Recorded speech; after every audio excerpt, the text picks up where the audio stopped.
আসসালামু আলাইকুম ইয়া অলিয়া উলিয়া।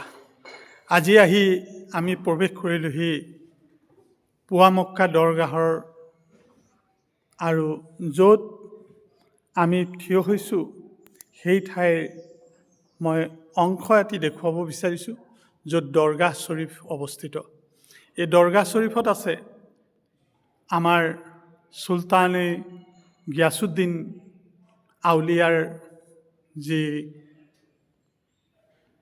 দৰগাহ, সেই দৰগাহত আমি আছোঁ আৰু এই দৰগাহৰ কিছু ইতিবৃত্তি আমি আপোনালোকক জনাবলৈ চেষ্টা কৰিছোঁ।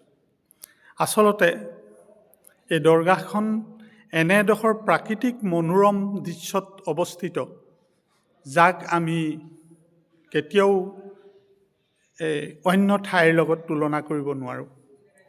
ইয়াতে আছে মানুহ আৰু এই মানুহৰ মাজত এটা অঞ্চলত, অৰ্থাৎ পুৱামক্কাৰ এই স্থানতে এই দৰগাহ অৱস্থিত আৰু এই দৰগাহ অৱস্থিত এক বিস্তৃত বৰ্ণনা আছে। অৰ্থাৎ এই দৰগাহৰ লগত জড়িত এইখিনি মানুহ, অৰ্থাৎ বহুত মানুহ, এখন গাঁৱৰ মানুহ, যিখন গাঁৱত আমি ফকীৰটোলা বুলি জানো, এই ফকীৰটোলা গাঁৱৰ বিভিন্ন মানুহ ইয়াত জড়িত হৈ আছে আৰু এই দৰগাহ শ্বৰীফ সুন্দৰকৈ সজাই ৰাখিছে। ইয়াত এই দৰগাহ শ্বৰীফৰ ৩৫জন মানুহে প্ৰতিদিনে দৰগাহ শ্বৰীফত খেজমত কৰাৰ যি দায়িত্ব তেওঁলোকে বহন কৰে। আৰু সেই সম্পৰ্কত এই ফকীৰটোলা গাঁৱৰে মৌলানা, আপোনাৰ নাম কি ভাইজান? সৈয়দ ইছমাইল আলীক আমি লগ পাইছোঁ।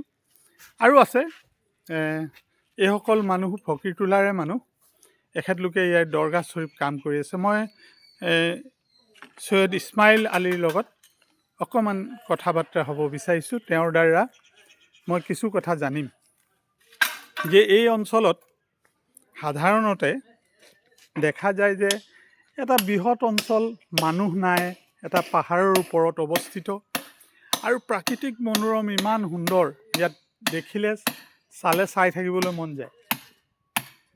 আৰু সেইকাৰণেই এই মছজিদ নৱনিৰ্মিত হৈ আছে, অৰ্থাৎ এক্সটেনশ্যন হৈছে, তাত কাম লগাই আছে মানুহে। কিন্তু ইয়াৰ কিছু কথা, ইয়াৰ যিটো অন্তৰালত কিছু কথা নিহিত হৈ আছে, এইসকল লোকেই ভালকৈ জানে।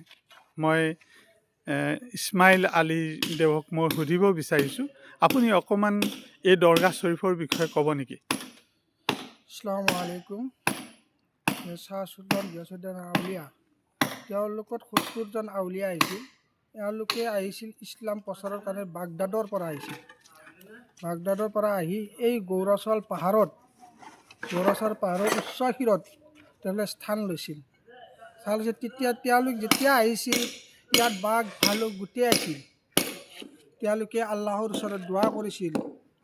দোৱা কৰোঁতে তেওঁলোকে কৈছিল যে মোৰ মানুহ আহিব জিয়াৰতৰ কাৰণে মানুহ আহিব, ইয়াত কেনেকৈ আহিব বাঘ ভালুক থাকিল। তেতিয়া আল্লাহৰ ওচৰত দোৱা কৰিছিল, আল্লাহে ইয়াৰ পৰা এতিয়া বাঘ ভালুক হাতী গোটেই বস্তু নোহোৱা কৰি দিছিল আল্লাহে, যাতে কোনো মানুহৰ ডিষ্টাৰ্ব নহয়। সেইকাৰণে ইয়াতে পাহাৰখনৰ নাম আছিল গৌৰাচল পাহাৰ। তেওঁলোকৰ ৭০জন আউলিয়া আছিল। এজনৰ নাম হৈছিল শ্বাহ চুলতান গিয়াছুদ্দিন আউলিয়া হেড, আৰু শ্বাহজামান ৰহমাতুল্লাহ আলাহি, কালু আৰু গাজী, আৰু শ্বাহকুদু ৰহমাতুল্লাহ আলাহি, আৰু নেমাতুল্লাহ আৰু সিৰাজী। তেওঁলোক আহিছিল, আহি ইছলাম প্ৰচাৰৰ নামত আহিছিল, জামাতৰ সৈতে আহিছিল। ইয়াতে থাকি ইছলাম প্ৰচাৰ কৰিছিল। আশে পাশে যিমান আছে ইছলাম প্ৰচাৰ কৰিছিলে। ইছলাম প্ৰচাৰ কৰি আহি ইয়াতে শ্বাহ চুলতান গিয়াছুদ্দিন আউলিয়াই ইয়াৰ পৰা মক্কালৈ গৈছিল খোজকাঢ়ি। জুমাৰ নামাজ পঢ়াৰ কাৰণে প্ৰত্যেক জুম্মাতে তেওঁ মক্কালৈ ৰাওনা হৈছিল। ঘূৰি আহি ইয়াতে স্থান লৈছিল। স্থান লৈ ইয়াত বহুত ধৰ্মপ্ৰাণ ৰাইজ আহে। ইয়াত কোনো ধৰ্ম বুলি নাই, হিন্দু মুছলিম শিখ গোটেই মানুহে ইয়াত আহে।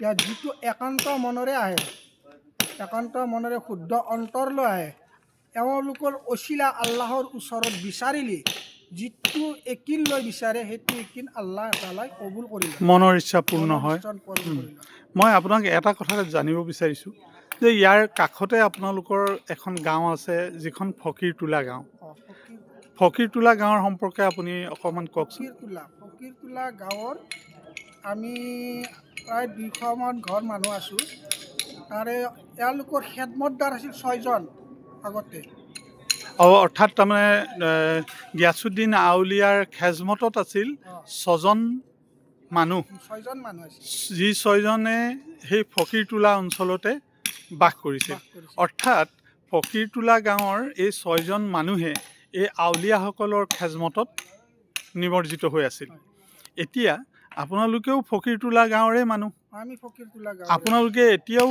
এই যিটো ধাৰাবাহিকতা অৰ্থাৎ পৰম্পৰা যে গিয়াছুদ্দিন আউলিয়াৰ যি খেজমত সেই খেজমত এতিয়াও অব্যাহত ৰাখিছে আপোনালোকৰ গাঁওখনৰ যি 200 ঘৰ মানুহ সেই 200 ঘৰ মানুহৰ 35জন মানুহে দৈনিক ইয়াত খেজমতত থাকে অৰ্থাৎ আপোনালোকৰ চাফ চাফাই কৰা সুন্দৰকৈ ৰখা বা আউলিয়াজনৰ যিখিনি আমাৰ খেজমত হয় সেইখিনি এতিয়াও আপোনালোকে অব্যাহত ৰাখিছে আৰু এইটো কোনো পাৰিশ্ৰমিক লোৱাৰ কাম হিচাপে আপোনালোকে নলয় এইটো আপোনালোকে নিশ্চয় আপোনালোকৰ নিজৰ যিখিনি পৰিশ্ৰম সেইখিনি আপোনালোকে সেই আউলিয়াজনৰ খেজমতৰ কাৰণেই দান কৰে নহয় জানো এইটো এটা ভাল পৰম্পৰা হৈ আছে ভালো লাগিছে কিন্তু মই এটা কথা আপোনালোকৰ ইয়াত জানিব পাৰিছোঁ মানে ইয়াৰ কাষৰ যিবোৰ অঞ্চল সেই অঞ্চলত প্ৰায় অন্য ধৰ্মৰ মানুহে বসতি কৰে ইয়াত মুছলমান বুলি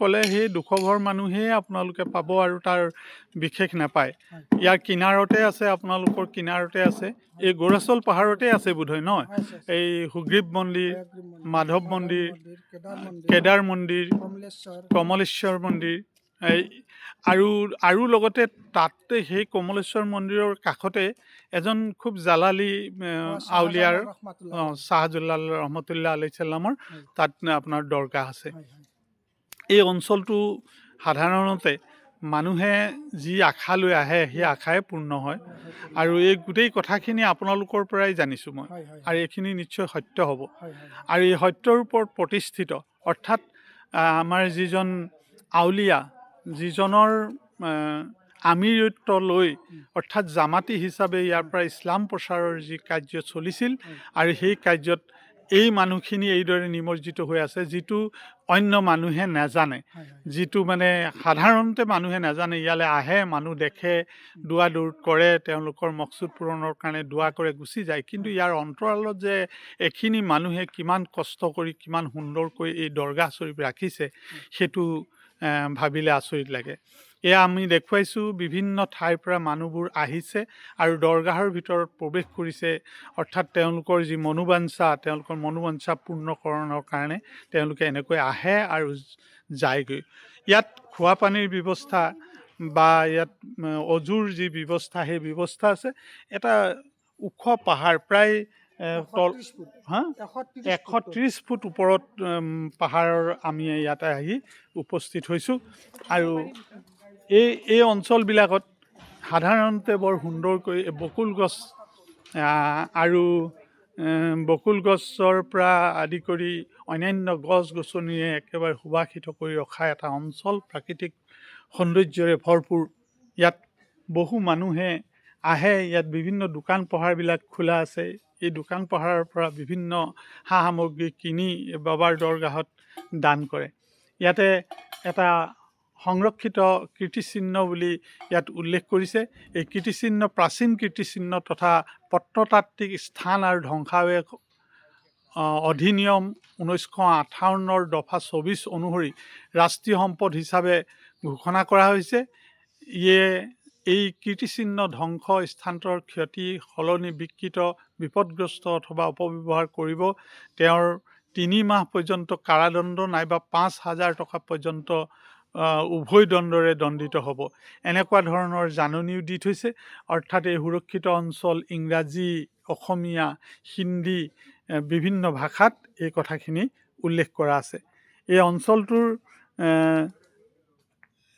উন্নয়নৰ কাৰণে বিভিন্ন সময়ত বিভিন্ন মানুহে অনাৰেবল MP বৰপেটাৰ মহম্মদ চিৰাজউদ্দিন আজমল ইয়াত অনুদান আগবঢ়াইছে।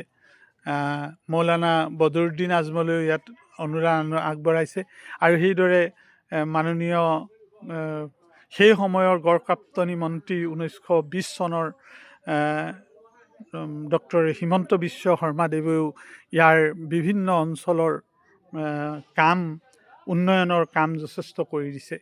এইখিনি খুব জানিবলগীয়া কথা। পুৱামক্কাৰ যিখিনি অন্তৰালত থকা কাম সেই কথাখিনিকে আমি উল্লেখ কৰিছোঁ। আৰু ইয়ালৈ বিভিন্ন মানুহৰ দৰ্শন মানুহে বিচাৰে, অৰ্থাৎ ইয়ালৈ অহাটো আমি বিচাৰোঁ যে এই অঞ্চলটোৰ এটা ইছলামিক কেন্দ্ৰ হিচাপে গঢ়ি উঠিছে। আৰু এই দৰগাহত কিছু মানুহে ধাৰ্মিক হিচাপে কিবা মান্নত বিচাৰি আহিছে, সেইটো বেলেগ কথা। কিন্তু ই এক ইছলামিক কেন্দ্ৰ, যিটো কেন্দ্ৰৰ পৰাই আজি বহু বছৰৰ আগতেই ইছলাম প্ৰচাৰৰ বাবে ই কেন্দ্ৰ হৈ উপস্থাপন হৈছিল। আৰু তাক এতিয়া সজীৱ কৰি ৰখাৰ দায়িত্ব আমাৰ যি নতুন পুৰুষ, সেই নতুন পুৰুষসকলৰ। ইয়ালৈ আহিব, আপোনালোকে দৰ্শন কৰিব, এই অঞ্চলটো সুন্দৰ কৰি ৰাখিব। আৰু এই ফকীৰটোলা গাঁৱৰ মানুহে ইয়াক যথেষ্ট খেজমতেৰে এই কামখিনি আগবঢ়াই নিছে। তাৰ বাবে তেওঁলোকলৈ আমাৰ তৰফৰ পৰা আন্তৰিক ধন্যবাদ জ্ঞাপন কৰিছোঁ। আৰু এই আমাৰ